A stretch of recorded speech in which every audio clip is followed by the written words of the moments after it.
Yes, ready.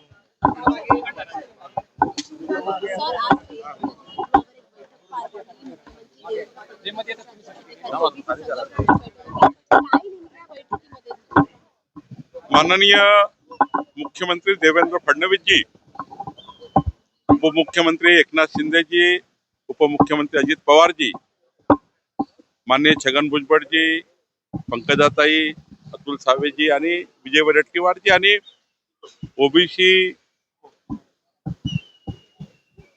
जे delegation या ठिकाणी आलं होतं, जवळपास 40 पदाधिकारी या बैठकीला होते. राज्याचे मुख्य सचिव आणि सर्वच अधिकारी होते. या बैठकीमध्ये ज्या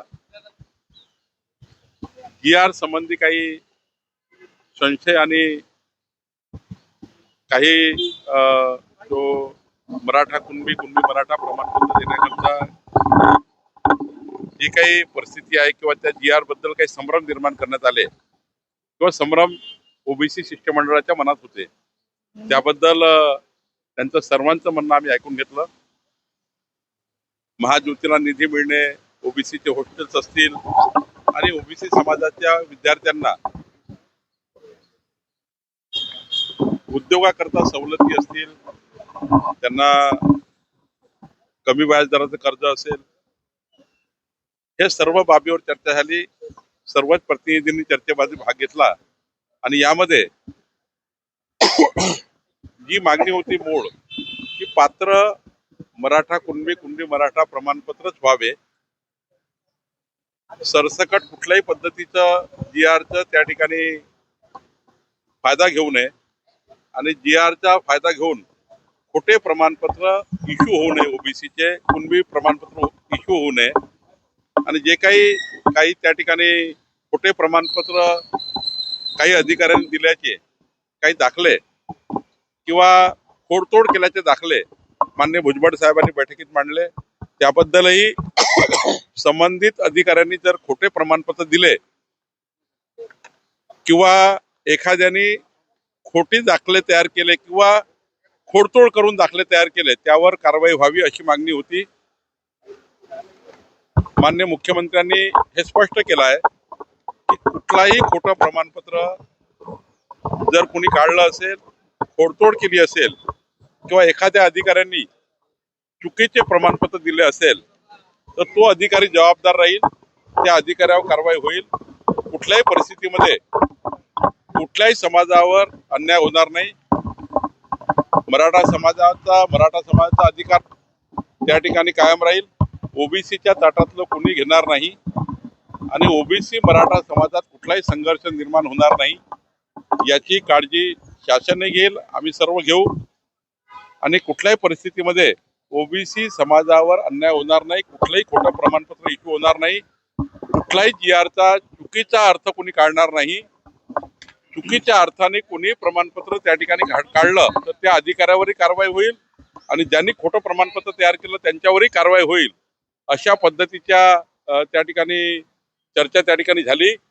आम्ही सर्वांनी माननीय मुख्यमंत्र्यांनी विजय वडेट्टीवारजी आणि सर्वांना विनंती केली की राज्याची पूर परिस्थितीचा विचार करून आणि कोर्टामध्ये आता 5 तारखेला ज्या केसेस टाकल्या ओबीसी समाजाच्या काही व्यक्तींनी की हा GR चुकीचा आहे किंवा हा जो GR काढला तो 2 सप्टेंबरचा तो चुकीचा GR आहे, त्यावर काही कोर्ट केस केलेले आहे हायकोर्टमध्ये. त्याची 5 तारखेला सुनावणी आहे.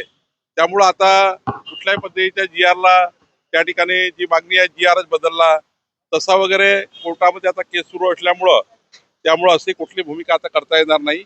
परंतु हे मात्र दक्षता घेता येईल, कोणतंही चुकीचं प्रमाणपत्र निघणार नाही. पण 10 तारखेचा मोर्चा जो ओबीसी संघटनांनी कॉल केला आहे तो मोर्चा मात्र परत घ्यावा. राज्याची पूर परिस्थितीचा विचार करून हा मोर्चा परत घ्यावा अशी विनंती माननीय मुख्यमंत्री महोदयांनी विजय वडेट्टीवार आणि सर्व शिष्टमंडळाला केली आहे.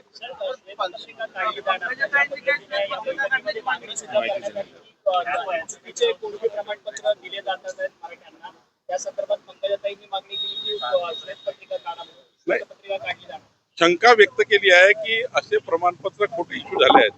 आधी कुठलीही श्वेतपत्रिका काढताना किंवा काही त्या ठिकाणी पूर्ण माहिती सरकारकडे आल्याशिवाय काही असं करता येत नाही. परंतु पंकजाताईची सर्वांची मागणी हे आहे की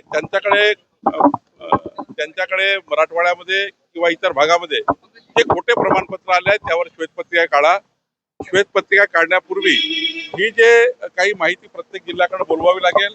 आमची ओबीसी सब कमिटी ही माहिती बोलवेल. ओबीसी सब कमिटी जी आहे त्याचा चेअरमन म्हणून मी सांगतो की ही माहिती आम्ही बोलवू की कुठल्या कुठल्या प्रांतांनी कुठल्या कुठल्या तहसीलदारनी कुठले कुठले कास्ट सर्टिफिकेट दिले आहे ही माहिती आम्ही बोलवणार आहे. त्यात जर आम्हाला असं वाटलं की खोटे प्रमाणपत्र इश्यू झाले आहे, खोळातोड झालेली आहे, त्यावर मात्र अंतिम निर्णय माननीय शासन घेईल. पण आमची ओबीसी सब कमिटी पहिला हे व्हेरीफाय करेल की खरंच या ठिकाणी खोटे प्रमाणपत्र इश्यू झाले आहे का, त्या ठिकाणी काही खोडतोड झालाय का, हे आम्ही पहिले तपासू.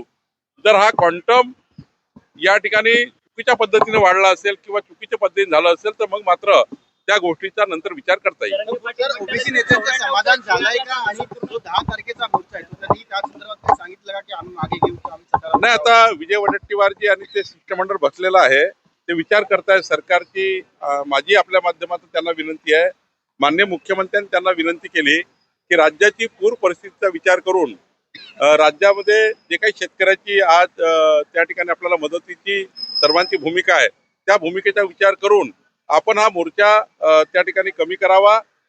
राज्य शासन केव्हाही, जसं आज ओबीसी शिष्टमंडळाची बैठक घेतली, पुन्हा जर काही शंका असतील तर पुन्हा माननीय मुख्यमंत्र्यांनी सांगितलं की पुन्हा बसवू. मुख्यमंत्रींनी सांगितलं की आम्ही जेव्हा पाहिजे तेव्हा तुम्हाला वेळ देऊ आणि तुमच्या शंकाचं निरसन करू. माननीय मुख्यमंत्र्यांनी ओबीसीच्या त्या ठिकाणी शिष्टमंडळाला विनंती केली आहे की मोर्चा माग घ्यावा. आम्ही सर्वांनी त्यांना विनंती केली आहे. मला वाटतं की ओबीसी शिष्टमंडळ आमची विनंती मान्य करेल. ओबीसी उपसमितीचे अध्यक्ष आहात आणि एकीकडे जरंगे पाटील म्हणतात की थेट आमच्या जर या शासन निर्णयाला हात लावला तर आम्ही 1994चा जो ओबीसीना आरक्षण देण्याच्या संदर्भातला शासन निर्णय त्याला कोर्टामध्ये चॅलेंज करू अशी भाषा बोलते. असं आहे, शेवटी जो जीआर काढला गेला त्या जीआरचा दुरुपयोग किंवा चुकीचा उपयोग किंवा चुकीचा अर्थ काढून आमच्या अधिकाऱ्यांनी प्रमाणपत्र चुकीचे दिले असतील तर त्याची तपासणी होईल. जर खोडतोड केली असेल दाखल्यामध्ये, जन्म दाखल्यामध्ये, वंशावळीच्या दाखल्यामध्ये खोडतोड केली असेल तर त्या ठिकाणी ते दाखले रद्द होतील. उद्या व्हॅलिडिटी मध्ये जेव्हा जातील तेव्हा चुकीचं केलं असेल तर व्हॅलिडिटी कमिशन आहे, व्हॅलिडिटी कमिटी आहे, तिथे त्या ठिकाणी तपासणी होईल. त्यामुळे चुकीचं होऊ शकत नाही. पण एखाद्याने केलं असेल चुकीचं तर आमची ओबीसी सब कमिटी अशा चुकीच्या प्रमाणपत्राची दखल घेईल आणि चुकीच्या पद्धतीने झालं असेल तर त्या सर्व दाखले ओबीसी सब कमिटी मागवेल. कारण आम्ही जे इश्यू केलेले दाखले मागवू शकतो, आमच्या अधिकाऱ्याकडे त्याची डुप्लिकेट कॉपी आहे. त्यामुळं चुकीच्या पद्धतीचा जीआरचा अर्थ कोणी काढू नये असं शिष्टमंडळाची मागणी होती. मात्र एक गोष्ट खरी आहे की एखाद्या अधिकाऱ्यांनी किंवा एखाद्या व्यक्तीने आमच्या जीआरचा चुकीचा अर्थ काढू नये आणि कोणात्याही समाजावर अन्याय करू नये. मराठा समाजावर अन्याय होणार नाही, ओबीसीवर अन्याय होणार नाही याची काळजी सरकार घेईल असं माननीय मुख्यमंत्र्यांनी स्पष्ट केलं.